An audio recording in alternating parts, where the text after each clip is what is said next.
Now, this is the second part of the poem Cuckoo of class 5. आता आपण नेहमी अभ्यास करताना लक्ष ठेवायचं आहे की काही गोष्टी या कंटेंट बेस्ड आहेत.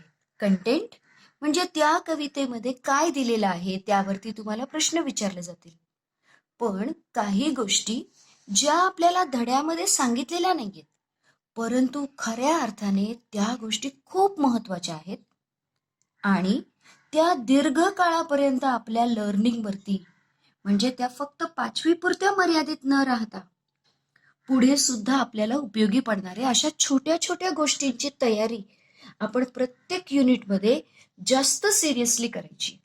फक्त परीक्षेला कसे प्रश्न विचारता येतील असा प्रश्न परीक्षेला येणार आहे का 5वीच्या असा जर दृष्टिकोन ठेवला तर काही आपलं म्हणजे पुढे काही खरं नाही. तेव्हा त्यामधल्या ज्या छोट्या छोट्या गोष्टी आहेत त्या मात्र खूप चांगल्या प्रकारे त्यावरती कोणताही प्रश्न विचारला जाओ अगर न जाओ, you should always focus on those things because they will be with you for a long time. They will improve your English language. त्यामुळे तुमची खरी इंग्लिश भाषा विकसित होईल किंवा तुम्ही इंग्लिश भाषेमध्ये बोलणं आहे, इंग्लिश भाषेमध्ये स्वतंत्रपणे लिहिणं आहे, हे जे काही कौशल्य आहे ते कौशल्य तुम्हाला अवगत होईल. आणि अर्थातच ही कौशल्य येत असतील तर मार्क सुद्धा मिळणारच. ओके, तेव्हा खास लक्ष द्यायचं. 1, सगळ्यात महत्वाची गोष्ट, प्रश्न इंग्लिशमध्ये वाचून इंग्लिशमध्ये समजणे. येस, ते तर आपण मागच्या याच्यामध्ये पण केलेलं. मी दरवेळेस सांगत असते इथे एक कागद चिटकवायचा आहे, थोडं सुद्धा दिसता कामा नये. That will help you in long run. त्याच तुम्हाला मदत होईल. वाटलंच तर 2च प्रश्न एका दिवसामध्ये समजून घ्या. येस, पूर्ण 5वी मध्ये तुम्हाला फक्त 20 प्रश्न वाचता आले आणि त्याचं काय त्यांचं म्हणणं आहे हे समजलं तरी चालेल. But focus on understanding. आता या कवितेमध्ये मला दुसरी गोष्ट काय तुम्हाला सांगावीशी वाटतेय, व्हॉट डू यू डू, हे एक्सप्रेशन. ओके, काय करता तुम्ही. ओके, इंग्लिशमध्ये आपण हे कसं म्हणतो, क्या करते आप, व्हॉट डू यू डू. आणि या एक्सप्रेशनची आपण रिव्हिजन करणं आवश्यक आहे. आणि म्हणून आपण आता काही वाक्य मी तुमच्यासाठी तयार केली. What do you do, I study, मी अभ्यास करते. आय लर्न न्यू थिंग्स, मी नवीन गोष्टी शिकते. I play. ओके, चुकून मी इथे काय केलेलं आहे, हे क्वेश्चन मार्क दे दिया है मैंने. I play. Mummy, what do you do, आई तू काय करतेस. I cook, I read books, I clean house, I take care of my family. मी टेक केअर ऑफ म्हणजे मी माझ्या कुटुंबाची काळजी घेते. व्हॉट डू यू डू पापा. ओके, पप्पा तुम्ही काय करता. Yes, I work at office, मैं ऑफिस में काम करता हूँ. आई बाय ग्रोसरी, किराणा माल आणतो, विकत आणतो. आई सेव मनी, मैं पैसे बचाता हूँ. I take my family out for picnic, मेरी फॅमिली माझ्या कुटुंबाला मी बाहेर फिरण्याला नेतो. What do you do doctor. Doctor आप क्या करते हैं. I check patients, I prescribe medicine. बघा कसे शब्द आहेत, चेक करतो. प्रिस्क्राईब शब्द वापरायचे. ओके, ज्या वेळेला डॉक्टर आपल्याला असं लिहून देतात बघा औषध एका चिठ्ठीवरती, येस, त्या चिठ्ठीला म्हणायचं प्रिस्क्रिप्शन. जरी तुम्हाला अगदी प्रत्येक शब्द स्पेल नाही करता आला पण बोलता तरी आलं पाहिजे. ओके, ऑटोमॅटिकली तुम्ही एक स्टेप वरून दुसऱ्या स्टेप वरती जाणार. ओके, टू प्रिस्क्राईब, राईट असं न म्हणता कोणता शब्द वापरायचा आहे, prescribe medicine. I advise patients, मी त्यांना सल्ला देतो. I take care of patients, मी पेशंट्सची काळजी घेतो. What do you do farmer. आता शेतकऱ्याला आपण प्रश्न विचारलाय, शेतकरी दादा काय करता तुम्ही. आय सव सीड्स, मी सव करतो. आता सव शब्द आपल्याला येतो. ओके, की मी बीजाची पेरणी करतो. आय वॉटर क्रॉप, मैं क्रॉप. बघा पिकासाठी कोणता शब्द वापरलाय, क्रॉप.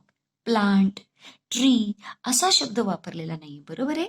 येस, मी पिकाला पाणी देतो. आय वीड, बघा अजून एक शब्द आलेला आहे, वीड. वीड म्हणजे मी त्याचा तण काढतो. आय रीप हार्वेस्ट म्हणजे मी पिकाची कापणी करतो. I take care of crop म्हणजे मी माझ्या पिकाची काळजी घेतो. I work on my field, मैं अपने अपने खेत पर काम करता हूँ.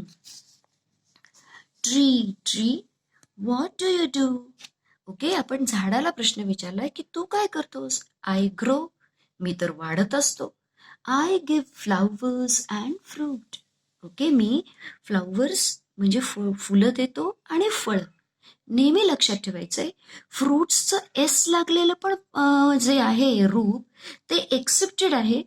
But as far as my knowledge is concern, एका प्रकारची जर फळं असतील आणि ती अनेक असेल तर always prefer fruit word. Okay, किंवा तुम्ही ग्रामरची जर पुस्तकं बघितली तर फ्रूट्स असं अनेक वचन केलं जात नाही. अगर आप रेनन मार्टिन पढोगे तो. ओके, पण आता काळानुसार फ्रूट्स हे पण रूप एक्सेप्ट केलं जातं, but if they are of a different types. I give shade, मी सावली देतो.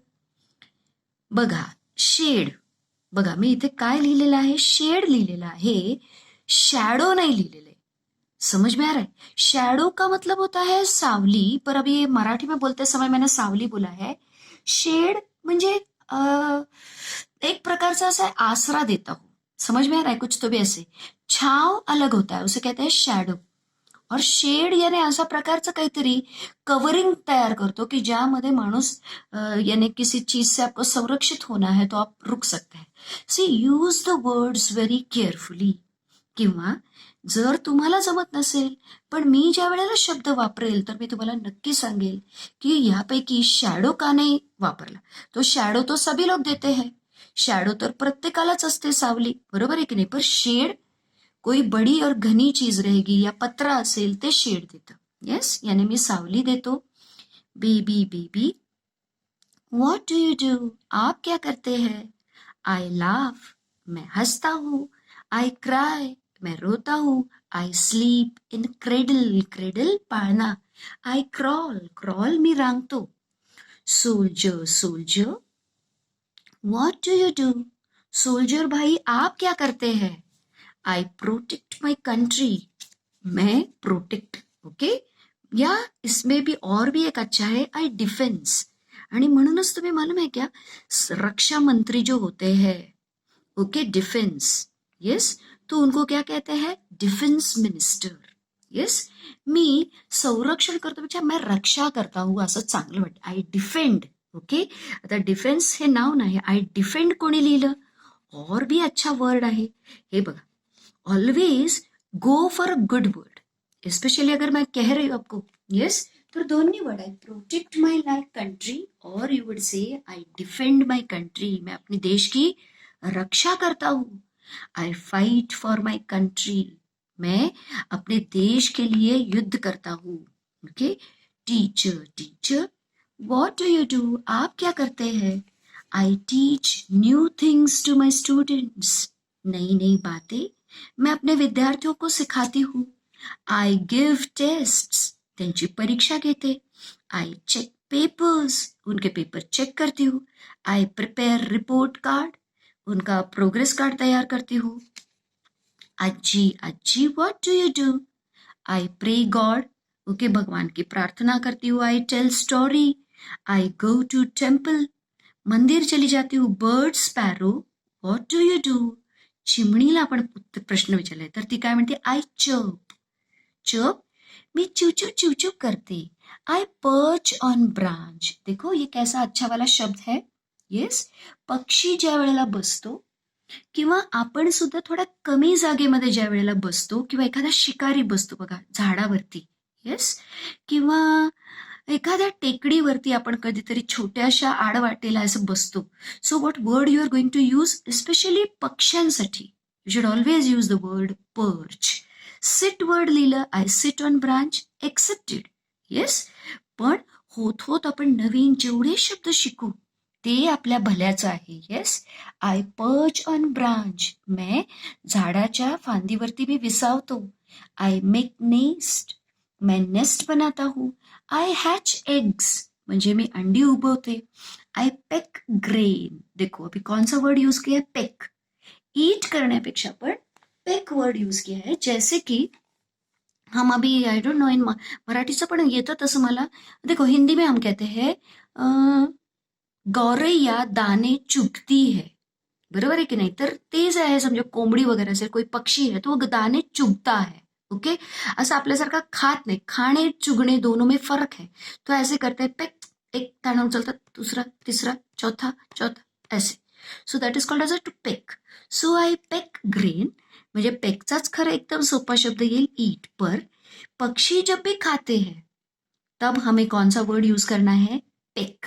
येस, आय पेक ग्रेन म्हणजे मी दाना चुगती हूँ, मी दाणे खाते. I feed नेस्लिंग्स. फीड म्हणजे मी भरवते. नेस्ट आणि लिंग म्हणजे पिल्लू. ओके, नेस्लिंग म्हणजे माझ्या, हा एक शब्द आहे. बघा तुम्ही नेस्ले कॉफीचं जर चित्र पण बघितलं असेल तर एक घरटं दाखवतात आणि त्या घरट्यांमध्ये अनेक असे पिल्लू दाखवतात. तो नेस्लिंग याने जो पिल्लू होते हैं, छोटे छोटे बच्चे होते हैं पक्षी के, that is called as a nestlings. I feed nestlings, मी माझ्या पिल्लांना सुद्धा भरवते. ओके, आता अशा रीतीने जर ही वाक्य लिहून घ्या. अजून वाक्य करता येत असेल तर मनाने करा. अगदीच नाही जमत असेल, अर्ध मराठी अर्ध इंग्लिश करा. पण दिस इज व्हेरी इम्पॉर्टंट, कारण यामुळे आपण काय करतोय, सारखं तो प्रश्न आपण काय करतोय, वाचतोय, लिहितोय. ॲटोमॅटिकली अनेक वाक्य आपण काय करतोय, वाचतोय. म्हणजे ॲटोमॅटिकली एखादी वाक्यरचना कशी करतात ते आपल्या मनामध्ये रुजत आहे. And that is very important. That will help you in long run. अनेक वाक्यरचना करता येणं तेच आपलं स्किल आहे आणि ते आपल्याला डेव्हलप करायचंय. सो आता मी काही इथे नावं दिलेली आहेत 10. येस, तो आपको पूछना है उनको आप क्या करते हैं. आणि तुम्हाला जसं वाटतंय, if you feel like right one sentence, आपको लगता है मैं एक सेंटेंस लिख सकता हूँ, एक सेंटेंस लिखिए. आपको लगता है मैं 5 लिहू शकतो, एक मी इंग्लिशमध्ये लिहू शकतो आणि बाकीचे मराठीमध्ये लिहू शकतो, तरी लिहा. सोचना जरूरी है. ओके, वो मराठी में सोचो या अंग्रेजी में सोचणं, सोच आना ये भी बहुत अच्छी बात है. Do you get it? किंवा तुम्हाला वाटलं बाई मी आय शब्द लिहू शकलो पण पुढचं क्रियापद मला आठवले नाही, ते मराठीमध्ये लिहा. That is also accepted. पण पुढे व्हा. यस, सो यहाँ पर मैंने दिया है शॉपकीपर क्या करता है, आस्क हिम क्वेश्चन. आपकी सिस्टर क्या करती है, उसको सवाल पूछिए. स्वीपर झाड़ू वाला क्या करता है, उसको पूछिए. ड्राइवर क्या करता है, उससे पूछिए what do you do. Engineer क्या करता है, पूछिए what do you do. Clouds, okay, ढग तुम्ही काय करता. कार्पेंटर, सुतारदादा तुम्ही काय करता. डान्सर, ब्रूम, झाडूला विचारा काय रे बाबा झाडू तू काय करतो. न्यूज़पेपर से पूछो तुम क्या करते हो. So this is very important part. Okay, परीक्षेला विचारलं जाईल का नाही असा दृष्टिकोन तुम्ही ठेवलात तर तिथे तुमची प्रगती खुंटली असं समजा. आणि मग 10वीत मुलं फक्त येतात 90 मार्क, 95 मार्क, पण त्यांना इंग्लिशमध्ये वाक्यरचना येत नाही, विचार करता येत नाही, बोलता येत नाही. MA डिग्री घेतलेले इंग्लिशची लोक आहेत, MA, per they cannot converse in English language. They cannot express their thoughts in English language. Only the reason is skill development पर भर न दिल्यामुळे. ओके, म्हणजे असं जे काही असतं की ते पुस्तकात नसतं, पण आपण त्याच्यावरती फोकस करणं आवश्यक आहे.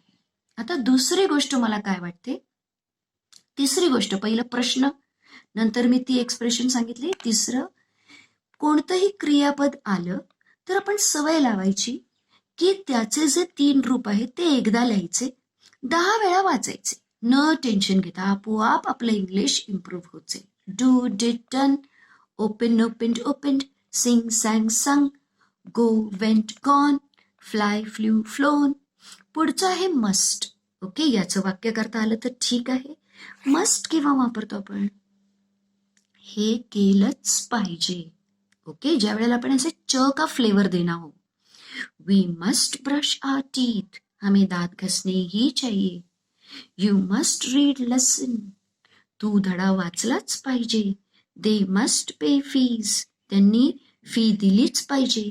वी मस्ट वॉटर प्लांट्स, आम्ही पाणी दिलंच पाहिजे, पाणी प्लांट को. Mihir must cover notebook, notebook त्यांनी कवर घातलं पाहिजे. यू मस्ट रिस्पेक्ट एल्डर्स, आपको बड़ों का सम्मान करना ही चाहिए. You must come at time, आपको समय पर आना ही चाहिए. We must keep things properly, म्हणजे जागच्या जागी वस्तू ठेवणं आवश्यकच आहे. You must do homework, you must cut nails, नाखून काटणे ही चाहिए. आता तुम्हाला जमलं तर याला सुद्धा स्वतःची वाक्य करा. नाही जमलं, जस्ट रीड देम 10 टाइम्स, 10 वेळा वाचा. तुम्ही वेगवेगळ्या प्रकारच्या वाक्यरचना शिकत आहात. खऱ्या अर्थाने तुमची इंग्लिश स्ट्रॉंग होत आहे. नेक्स्ट, इथे खाली एक एक्सरसाइज दिलेली आहे की आपल्याला महिन्यांची नावं दिलेली आहेत. ओके, तो उसको आपको बाय हार्ट, कोणत्याही महिन्याचं नाव तुम्हाला लिहिता आलं पाहिजे. ओके, हियर एक चीज मैं आपको बताना चाहूंगी. महिन्याचं नाव जेव्हाही लिहितो पहिलं लेटर कॅपिटल काढतो. Am I right? आणि म्हणून त्याला मी रेड असं केलेलं आहे. तुम्ही सुद्धा असं करून लिहून काढायचं एकदाच्या पद्धतीने. बघा, मी टीचर आहे, मी तास घेत आहे, तरी सुद्धा मी एकदा तुमच्यासाठी स्वतः अक्षराने लिहित आहे. तर तुम्ही सुद्धा नक्कीच लिहाल. येस. आता मी हे अक्षर थोडेसे लांब लिहिलेले आहेत, कारण तुम्हाला त्याचं जर स्पेलिंग पाठ करायचं तर बघा, त्याचं स्प्लिट करायचं, तुकडे. जॅ, ओके, जे ए. आता हे काय झालंय? जॅ न्यू. ओके, याला झालं न्यू, जॅन्यू किंवा न्यू अरी. ओके, मग काय झालंय? जानेवारी. असं जर पाठ लक्षात ठेवलं आणि मग लिहायचं, आपण असं तयार करायचं. फे, एफ ई, ई असेल म्हणजे ए असं. फे, ब, रू, अरी, फेब्रुवारी. बघा, अरी सेम आहे की नाही?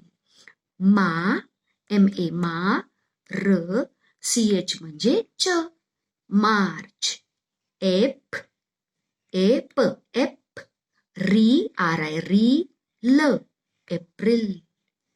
एम ए वाय, मे. असं पाठ करायचं, कारण मे सोपं आहे. मे, से, डे, हो ना, पे. बघा कसे साम्य दर्शवणारे आहेत, हो ना. म्हणजे एक स्पेलिंग जर आपण लक्षात ठेवलं बरोबर त्याच्या उच्चारासारखे दुसरे अनेक स्पेलिंग आपोआप आपल्याला यायला लागतात. मे, जू, न, एन ई, जू, जे यू, लाय, एल वाय, ऑ, ए यू, ऑगस्ट, ग, जी यू, ग, आणि स्ट असताना एस टी. से, ओके, किंवा सेप पूर्ण घेतलं तरी चालेल. से, प असं 2 तुकडे केले तरी चालेल. सेप, टेम, बर, सप्टेंबर. ऑक, टो, बर. अनेक मुलं, ओके, मैंने टीचर्स लोगों को भी देखा है, बोलताना पण ते चूक करतात. बघा कसं चूक करतात, ते बोलताना म्हणतात ऑक्टोबर, म चा उच्चार करतात, है ना.